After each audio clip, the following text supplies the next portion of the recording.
Dios nos bendiga. Iniciamos otro tema de moral e iglesia.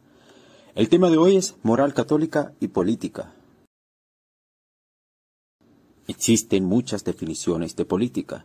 Para evitar divagar demasiado en conceptos e historia, permítanme, estimado lector, un exabrupto y ofrecerle una sola definición, acorde al tema que nos compete. Dice así: la política es la actividad encaminada a determinar los criterios o valores básicos de reglamentación de la vida global del grupo, las finalidades primarias e intermedias que hay que perseguir, así como los instrumentos para su consecución. La estructura política es un existir y en su actuar es siempre, de algún modo, el ejercicio del poder del hombre sobre el hombre. Ahora bien, el poder dentro de un grupo se puede ejercer solo de dos modos: por consentimiento de los miembros, lo que en teoría llamamos democracia, o por coacción sobre los miembros del grupo, tiranía. En otras palabras, un hombre obedece a otro hombre o por amor o por fuerza, como ya lo expuso casi poéticamente Nicolás de Maquiavelo en El Príncipe. Así ha ocurrido a menudo en el pasado y sigue ocurriendo en el presente. En tiempos de nuestro Señor Jesús, en el área cultural mediterránea, el poder político estaba estrictamente relacionado con el hecho religioso, a través de alguna conexión o descendencia entre el emperador o rey de jefe o del pueblo y la divinidad. Ello daba una motivación absoluta y ética a la obediencia debida al poder por chantaje, amenaza o manipulación de conciencia dentro del ámbito religioso. Nos encontramos ya con el problema de la justificación del poder político y el problema del bien común. ¿Quién y bajo qué criterios decide a quién se le entrega el poder o quién devenga la autoridad sobre otros? Y, dicho sea de paso, ¿quién decide qué es el bien común en cada instancia? El asunto es tremendamente complejo. Sus soluciones han mutado, cambiado y reincidido a lo largo de los siglos, con consecuencias catastróficas para algunos y venturosas para otros. Los invito a seguir de cerca a Jesucristo.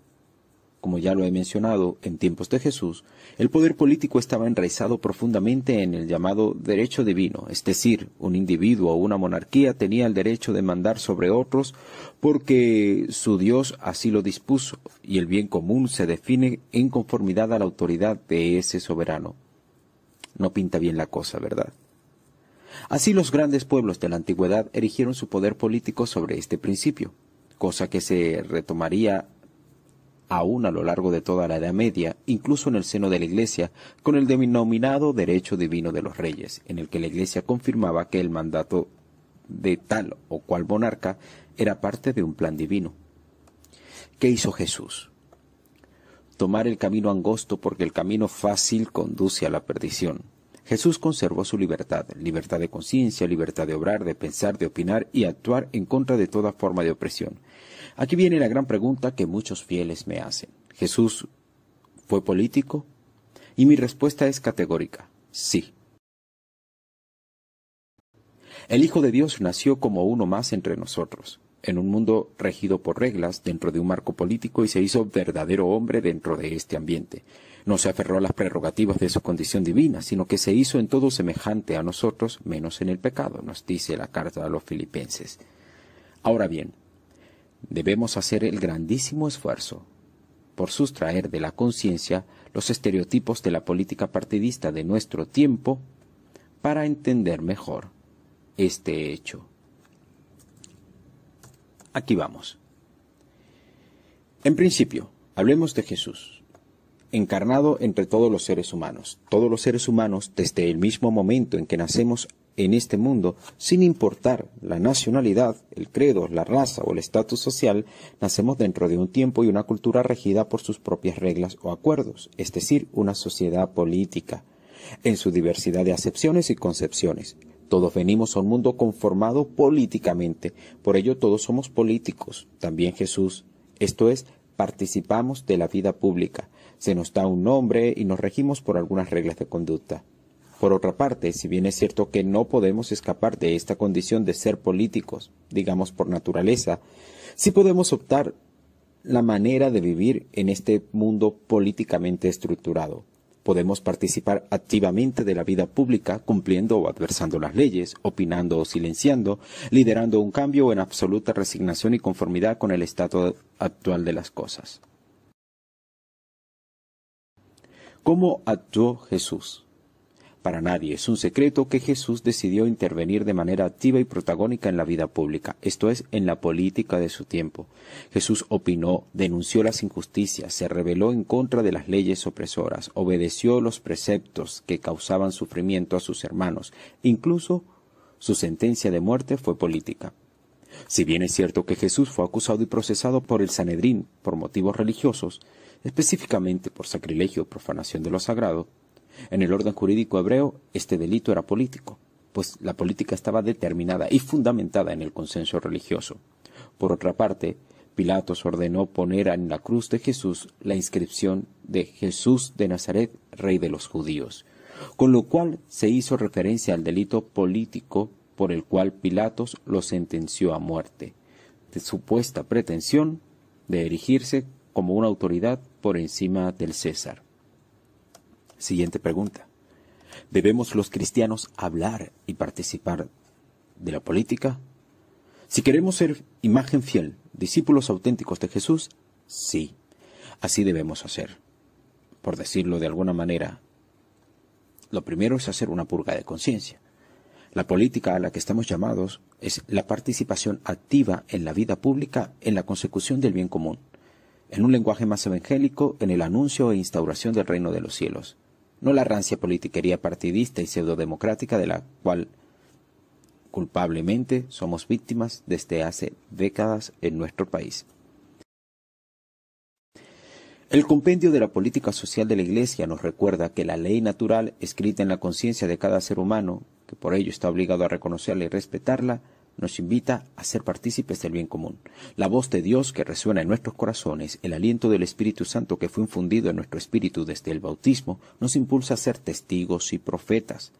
En la carta encíclica Rerum Novarum del Sumo Pontífice León XIII sobre la situación de los obreros, se ha convertido en el documento inspirador y de referencia de la actividad cristiana en el campo social.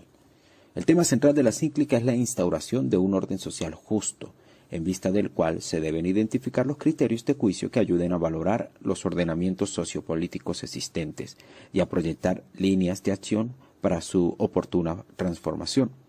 En este texto valiente y clarividente, el Papa León XIII confirió a la Iglesia una especie de carta de ciudadanía respecto a las realidades de la vida pública.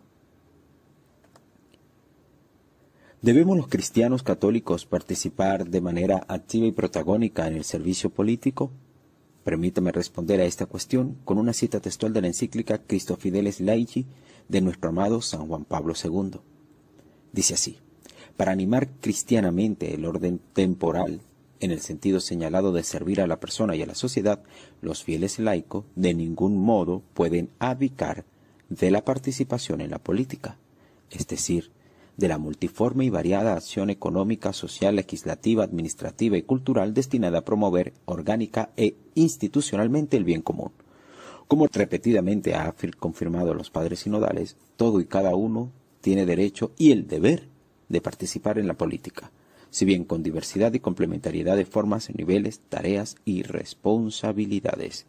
La abstención, la renuncia a todo tipo de participación u opinión política bajo pretexto de no contaminarse con las realidades del mundo no es una alternativa católica. Si todos los cristianos renunciamos al derecho de participar activamente en la vida pública, dejamos el camino despejado para que otros, muchas veces con criterios malsanos, impongan sus ideas y su voluntad en detrimento del bien común. Por otra parte, existen quienes se han doblegado de tal manera al poder civil de turno que han convertido su ideología política en religión, y cuales guardianes de la más absoluta ortodoxia politiquera de turno no aceptan ningún tipo de crítica o cuestionamiento hacia sus dirigentes, a quienes han endiosado, y ante quienes sacrifican su misma conciencia en la consecución del favor otorgado por sus deidades. Ninguna de estas alternativas es la alternativa de Jesús y de su Iglesia, que es una santa, apostólica y universal. Estamos llamados a vivir y participar activamente en la vida pública desde nuestra identidad de cristianos, discípulos del Señor, siendo, como Él, profetas valientes y defensores de la humanidad. De modo que, mis amados hermanos, si queremos conservar íntegramente el nombre de cristianos, no podemos ser cobardes ni cómplices ante los poderes de este mundo que se oponen al proyecto de Dios. Lo repito una vez más, ni cómplices, ni indiferentes, ni cobardes, porque, perdónenme el cliché, por eso estamos como estamos. Dios les bendiga.